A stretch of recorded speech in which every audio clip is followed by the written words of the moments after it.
जिस बैकग्राउंड में मैं आपके साथ खड़ा हूं, आपके बीच आया हूं, उसमें जम्मू कश्मीर में जो भी कुछ हुआ है वो आपने कुछ तो टेलीविज़नों पे लाइव देखा, अखबारों के माध्यम से जाना, लेकिन बहुत कुछ ऐसा है जो इस देश में बहुत सोच समझ करके, जानबूझ करके विद्वानों ने, राजनीतिक दलों ने, सामाजिक कार्यकर्ताओं ने, अध्यापकों ने, तमाम वो लोग जो इस समाज में अपनी अपनी हैसियत रखते हैं, सब ने उस षड्यंत्र में हिस्सा लिया। सिर्फ राजनीतिक दलों को दोष देना ठीक नहीं है। अगर राजनीतिक लोग कुछ छुपाना चाहते थे तो इस देश का इतना बड़ा समाज, इतना वाइब्रेंट समाज, आखिर उन्होंने इन मुद्दों को कभी सार्वजनिक क्यों नहीं किया, चर्चा का विषय क्यों नहीं बनाया, उस पर बातचीत क्यों नहीं हुई, उस पर डिबेट क्यों नहीं हुई? उसमें मीडिया भी शामिल है, उसमें प्रोफेसर भी शामिल हैं, उसमें इंटेलेक्चुअल भी शामिल हैं, गोया के समाज का हर वर्ग उसमें शामिल है। इसलिए मैं मानता हूं कि आज हम इस बात से तो खुश हैं कि जम्मू कश्मीर के अंदर कोई दो धाराएं थीं, वो धाराएं कैसे हटीं उसका सारा वर्णन आपको पता है। मैं बार बार उस तरफ आपकी नजर को ले जाना चाहता हूं कि जिन कारणों से भी आपने 70 साल तक इस जघन्य अपराध को होने दिया, बर्दाश्त किया, और उसको हटाने के लिए 70 साल के बाद एक दिल्ली में एक सरकार आई। उस सरकार ने उसकी क्या तैयारी की, कैसे तैयारी की, और वो फिर हट गया। जो इस राष्ट्र के सामने चुनौतियां हैं उसमें अभी कई हजार आर्टिकल 35A और 370 हटाने हैं। लिहाजा जब लोगों को लगता है कि यह काम हो गया है, तब हमें और हमारे समाज को और राजनीतिक दलों को जो सच मानों में राष्ट्र के प्रति समर्पित हैं, उनको यह सवाल जरूर पूछना चाहिए कि एक ऐसा काम जो अनकॉन्स्टिट्यूशनल था, जो इल्लीगल था, इस वाइब्रेंट समाज को उस पे दबाव बनाने में 70 साल क्यों लगे? तो क्या हम ये मान लें कि 6 अगस्त के बाद से भारत सुरक्षित हो गया है? 6 अगस्त के बाद से सारी चुनौतियां समाप्त हो गई हैं। आम देशवासियों को ऐसा लगता है कि हमने कोई युद्ध जीत लिया है। आपने 6 अगस्त को युद्ध नहीं जीता है, युद्ध का एक मोर्चा जीता है।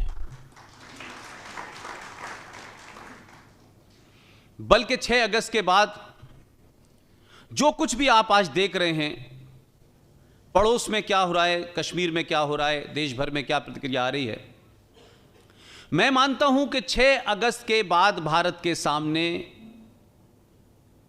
इस तथाकथित आजाद भारत के सामने चुनौतियों का एक लंबा पहाड़ है, और 6 अगस्त के बाद से लड़ाई शुरू हुई है। और एक नहीं है मामला, संविधान में कोई एक मुद्दा नहीं है। संविधान में अभी बहुत सारे ऐसे मुद्दे हैं जो इस देश को कभी बताए नहीं गए। सामाजिक संगठनों ने कभी कभी लगता है कि उन्होंने भी अपनी भूमिका को लाभ हानि के तहत ही लोगों तक उस बात को बताया। आर्टिकल 35A और 370 जब हटा तो देश में लोगों को लगा कि आज दिवाली मनाई जानी चाहिए। लेकिन आप सब लोग उस जगह के गवाह हैं, उस शहर के गवाह हैं कि इसी सूरत की जब सूरत बस सूरत थी तो आपको उसका इंतजार करने के लिए एक शख्स चाहिए था। और तब बहुत सारे काम कानून के दायरे में रह करके, संविधान के दायरे में रह करके ठीक नहीं किए जा सकते हैं। कि जो वर्तमान राष्ट्र भारत है उसके सामने जो लीगल, कॉन्स्टिट्यूशनल, पॉलिटिकल चुनौतियां हैं उसकी लड़ाई लड़ी जा सकती है। लेकिन जो असली चुनौतियां हैं उसको लड़ने के लिए समाज को खड़ा होना पड़ेगा, क्योंकि वो एक चुनौती नहीं है। एक लंबे समय से उन चीजों को इस देश में मजबूत किया गया। लिहाजा आपने ऑपरेशन सूरत किया तो सूरत की शक्ल बदली, लेकिन यह मुमकिन नहीं है कि सब जगह ऐसा हो। तो आर्टिकल 35A और 370 तो बंगाल में नहीं है, मेरठ में नहीं है, मुजफ्फरनगर में नहीं है, करीमगंज में नहीं है, कैराना में नहीं है, रामपुर में नहीं है, अलीगढ़ में नहीं है।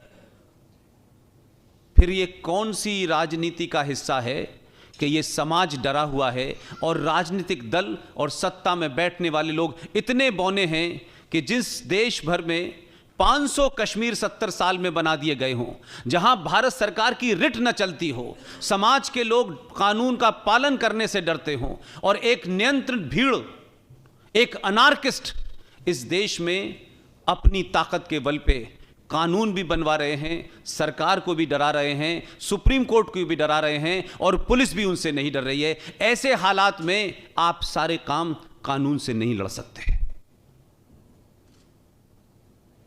आज भी इस देश में एक बहुत बड़ा वर्ग धारा 370 और 35 हटने से नाराज है और उनकी नाराजगी पाकिस्तान से ज्यादा है,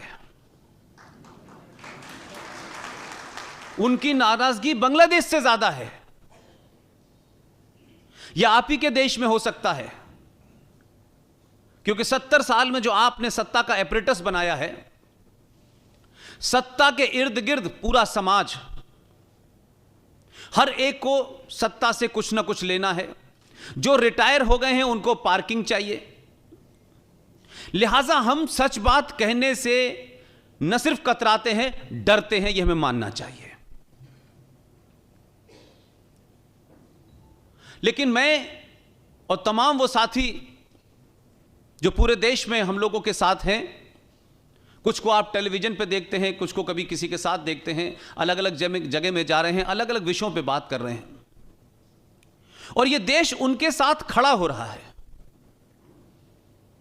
और वो किसी के खिलाफ नहीं है, किसी विचारधारा के खिलाफ नहीं है, किसी मजहब के खिलाफ नहीं है, लेकिन सच को सच कहने की शक्ति ने आज देश को खड़ा कर दिया है।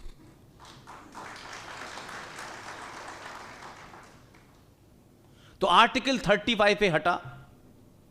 अभी थोड़ी देर पहले मैं मेयर साहब के उस हॉस्पिटल भी गया जिसमें बहुत अच्छे कार्य हो रहे हैं, जहां भी कुछ लोग थे उनसे भी मिला। मैं एक बात पे ज्यादा फोकस करने की कोशिश कर रहा हूं कि अभी भी एक एवरेज हिंदुस्तानी से पूछिए जो राष्ट्रवादी है और जो होने की कोशिश कर रहा है, उन सबको लगता है कि 370 और 35 हटने से सब कुछ ठीक हो गया है। लेकिन मैं इस बात के लिए सार्वजनिक तौर पे, इस सब के बावजूद भी कि मेरा कोई राजनीतिक एफिलिएशन किसी से नहीं है, मेरा अगर छोटा मोटा कोई एफिलिएशन है वो सिर्फ राष्ट्र के साथ है, बाकी किसी के साथ नहीं है।